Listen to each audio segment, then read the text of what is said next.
आज हम अध्याय 1 का रिवीजन करेंगे। ऐसे तो आप पढ़ चुके हैं, अभी पुनः उसकी पुनरावृत्ति करेंगे। अध्याय 1 से पहले मैं पुनः, आपने कुछ परिवर्तन देखे हैं। दूध का दही में परिवर्तन, लोहे पर जंग लगना, भोजन का पाचन, अंगूर का किण्वन, ये सब परिवर्तन आपने देखे हैं और ये पिछली कक्षाओं में आपने पढ़ा है। इनको आपने केवल परिवर्तनों के अंतर्गत पढ़ा है कि परिवर्तन होते हैं भौतिक परिवर्तन और दूसरा रासायनिक परिवर्तन। भौतिक परिवर्तन, जब कोई पदार्थ जो है परिवर्तन होता है वापस मूल अवस्था में लौट जाता है, तो ये भौतिक परिवर्तन कहलाते हैं। जैसे बर्फ से जल का बनना, जल को और गर्म करें तो वाष्प में परिवर्तित होना, वाष्प को ठंडा करने पर, संघनित करने पर पुनः जल में परिवर्तन, और इसका टेम्परेचर पुनः कम करने पर ये बर्फ में परिवर्तित हो जाता है। तो इस प्रकार के परिवर्तन भौतिक परिवर्तन कहलाते हैं। पर ये कुछ परिवर्तन जो हमने पढ़े, ये रासायनिक परिवर्तन जो पुनः मूल तत्वों में अपने मूल रूप में नहीं लौटते, जिसके मूल गुण और बाद में परिवर्तित होकर बनने वाले जो पदार्थ हैं उनके गुणों में अंतर होता है, ऐसे परिवर्तन रासायनिक परिवर्तन कहलाते हैं। और वास्तव में ये रासायनिक परिवर्तन जो हैं, ये रासायनिक अभिक्रियाओं के फलस्वरूप ही होते हैं।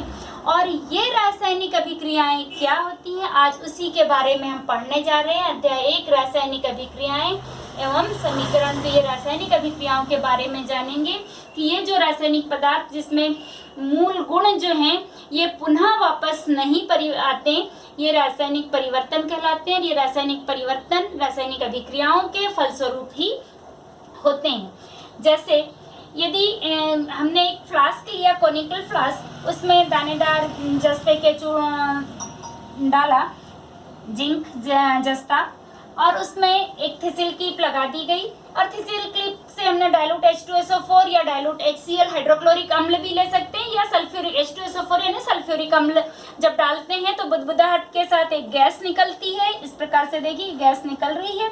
ये निकलने वाली गैस जो है ये हाइड्रोजन गैस होती है, यानी यहाँ रासायनिक अभिक्रिया हो रही है। अभी zinc plus H2SO4 ZnSO4 plus H2 gas. अभी मैं अभिक्रिया को बहुत ज़्यादा एक्सप्लेन इसलिए नहीं करूंगी कि सिर्फ मुझे अभी अभिक्रिया के बारे में बताना है। जब हम समीकरणों पे आएंगे तब मैं उसके बारे में आपको उतना समझाऊंगी। ठीक उसी प्रकार मैग्नीशियम रिबन जो है, इसको यदि वायु की उपस्थिति में जलाया जाए तो मैग्नीशियम ऑक्साइड बनता है। लेकिन यहाँ पर ध्यान रखने योग्य बात है कि मैग्नीशियम रिबन जो होता है पहले उसे सैंड पेपर से साफ कर लेना चाहिए। जैसे दीवारों की पुटिंग आदि करते वक्त जो एक रेतमाल पेपर का नाम से ऐसे दाने दाने रेत के समान उस पर बने होते हैं और उससे दीवार को घिसा जाता है, तो वही जो है इसको मैग्नीशियम रिबन के ऊपर घिसते हैं, जिससे इसका ऊपर जो एक मलिन परत जम जाती है वो परत हट जाती है, जिससे रासायनिक क्रिया जो है ये सही तरीके से हो सके। इसी प्रकार जो है लेड नाइट्रेट में जब पोटेशियम आयोडाइड को मिलाया जाता है, एक टेस्ट ट्यूब में हमने यदि लेड नाइट्रेट ले लिया और पोटेशियम आयोडाइड का घोल दूसरी टेस्ट ट्यूब में, और जब दोनों को आपस में मिलाते हैं तो हम देखते हैं कि पोटेशियम आयोडाइड का, लेड आयोडाइड का एक पीला अवक्षेप प्राप्त होता है, पीला रंग प्राप्त होता है। इस प्रकार हम देख सकते हैं कि रासायनिक अभिक्रियाओं के कुछ लक्षण होते हैं। उनकी अवस्था में परिवर्तन, उनमें रंग में परिवर्तन हो सकता है, या गैस का उत्सर्जन हो सकता है, या ताप में परिवर्तन हो सकता है। या तो तापमान कम भी हो सकता है या तापमान अधिक भी हो सकता है। तो ये रासायनिक अभिक्रियाएं कहलाती है और इसमें मूल गुण पुनः वापस नहीं लौटते। अब मैंने आपको बताया था, अब हम रासायनिक समीकरण के ऊपर जाएंगे। अभी हमने रासायनिक अभिक्रियाओं के बारे में जाना, अब रासायनिक समीकरण। तो रासायनिक समीकरण जो है, जैसे मैंने अभी कहा कि मैग्नीशियम रिबन को वायु की उपस्थिति में जलाने पर मैग्नीशियम ऑक्साइड बनता है। तो ये सेंटेंस बहुत बड़ा हो गया है वाक्य के रूप में, तो इसको हम और छोटे रूप में कैसे लिख सकते हैं, तो हम लिख सकते हैं मैग्नीशियम प्लस, चूंकि ऑक्सीजन की उपस्थिति में जला रहे हैं तो ऑक्सीजन, ये बन गया मैग्नीशियम ऑक्साइड। इसको शब्द समीकरण कहते हैं। सिर्फ अभी नीचे आप नहीं देखे हैं इस वक्त, ये जो है ये शब्द समीकरण कहलाता है। शब्दों के रूप में हमने उसको व्यक्त कर दिया तो पूरे सेंटेंस की जरूरत नहीं। इसका अर्थ हो गया कि मैग्नीशियम को वायु की उपस्थिति में जलाया जा रहा है तो मैग्नीशियम ऑक्साइड बन रहा है। लेकिन इसको और भी सूक्ष्म रूप में और छोटे रूप में कैसे लिखा जा सकता है?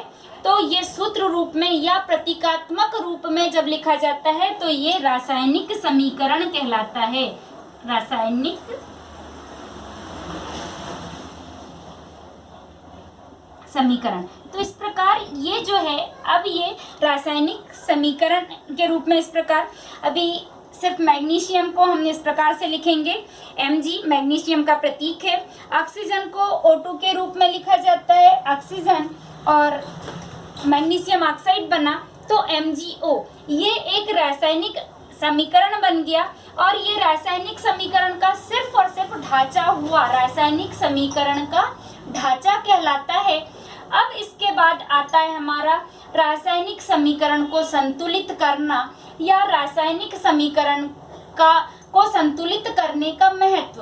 तो ये जाने कि रासायनिक समीकरण को संतुलित करना क्यों आवश्यक है। अभी यहाँ पर आप देखेंगे कि मैग्नीशियम जो है यहाँ पर एक ही है, यहाँ पर ये तत्व क्या देखिए यहाँ, ठीक है, पर ये ऑक्सीजन के 2 परमाणु दिख रहे हैं, जबकि यहाँ ऑक्सीजन का एक ही परमाणु है, यानी या तो हम कह सकते हैं कि ऑक्सीजन का एक अणु या 2 परमाणु, और यहाँ पर जबकि एक ही परमाणु है। तो इस प्रकार ये बैलेंस नहीं है। हमने कक्षा 9th में पढ़ा है कि द्रव्यमान का न निर्माण किया जा सकता है, न ही इसका विनाश होता है, इसकी क्षति नहीं होती। जैसे ऊर्जा संरक्षण का नियम के अंतर्गत भी में आपने पढ़ा है कि ऊर्जा को न तो उत्पन्न किया जा सकता है, न ही नष्ट किया जा सकता है। ठीक उसी प्रकार द्रव्यमान संरक्षण का भी नियम है कि द्रव्यमान को न बनाया जा सकता है और न ही उसे नष्ट किया जा सकता। तो इसका मतलब है कि दोनों ओर जो है द्रव्यमान बराबर होना चाहिए।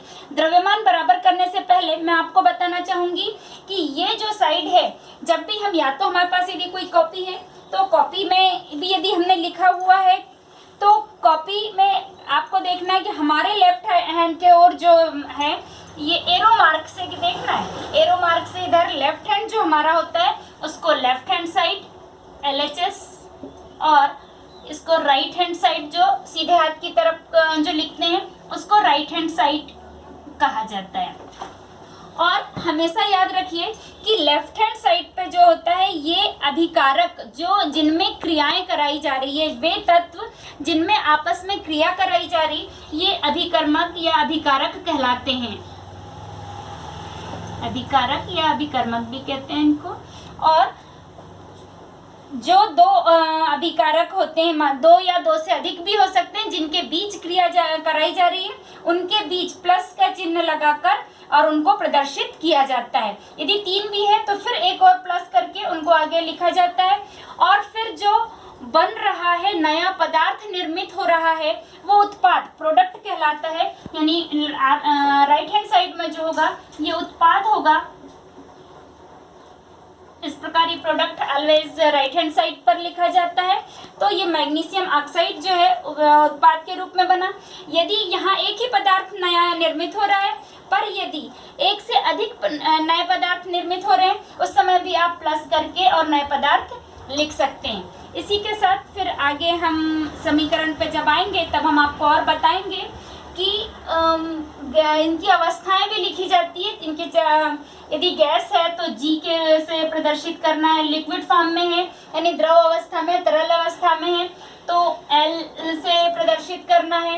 एक्वस फॉर्म, इसको समझना जरूरी है कि एक्वस कब लिखा जाता है, किसी भी चूर्ण का जब जल में घोल बनाया जाता है तो ये उसका जलीय विलयन, एक प्रकार से जलीय विलयन जो होगा ये एक्वस कहलाता है। और तब वहां पर AQ द्वारा उसको प्रदर्शित किया जाता है। कोई चीज यदि सॉलिड रूप में है तो उसको S से प्रदर्शित किया जाता है, यानी ये ठोस अवस्था में है। तो इनको प्रतीकात्मक रूप में लिखा जाता है। जैसे यहाँ पे मैग्नीशियम के साथ हम लिख सकते हैं कि मैग्नीशियम ठोस अवस्था में है यानी सॉलिड रूप में है, तो यहाँ S लिखा जाता है ब्रैकेट के अंदर। ऑक्सीजन जो कि वायु की ऑक्सीजन हमने कहा, तो यहाँ ये वायु के रूप में यानी गैस फॉर्म में है, गैस फॉर्म में है, इसलिए यहाँ पे G। और ये मैग्नीशियम ऑक्साइड चूर्ण के रूप में प्राप्त हो रहा है, सफेद चूर्ण प्राप्त हो रहा है, इसलिए इसे ये भी सॉलिड ही हुआ, S लिखा जाएगा। और मैग्नीशियम ऑक्साइड से पुनः मैग्नीशियम प्राप्त नहीं किया जा सकता, इसलिए ये रासायनिक अभिक्रिया है। अब मैंने कहा था कि रासायनिक संतुलन की द्रव्यमान न तो नष्ट किया जा सकता है और न ही बनाया जा सकता। तो अब यहाँ पर देखिए मैग्नीशियम तो ठीक है, ओ बैलेंस नहीं हो रहा, समीकरण संतुलित करने के चरण मैं अगले इसमें बताऊंगी। यहाँ सिर्फ हल्का सा आपको बता दूं कि ये चूंकि ये ढांचा तो बन गया है लेकिन इसको बैलेंस कर दूं मैं आपको। ऑक्सीजन चूंकि यहाँ 2 है, मैंने यहाँ पे 2 लगाया तो ऑक्सीजन तो बैलेंस हो गए। अब मैग्नीशियम अनबैलेंस्ड हो गया, इसलिए यहाँ पर मैंने मैग्नीशियम को भी 2 किया। तो अब देखिए दोनों ओर द्रव्यमान बराबर हो गए, मैग्नीशियम के 2, यहाँ भी 2, ऑक्सीजन के 2, ये ऑक्सीजन 2। इस प्रकार ये बैलेंस्ड समीकरण, संतुलित समीकरण बन गया। पहले सिर्फ रासायनिक समीकरण तो था लेकिन अब जो है ये संतुलित समीकरण है। और संतुलित समीकरण को संतुलित करने के जो चरण है, ये चरण कल के वीडियो में मैं आपको बताऊंगी। जय हिंद, जय भारत।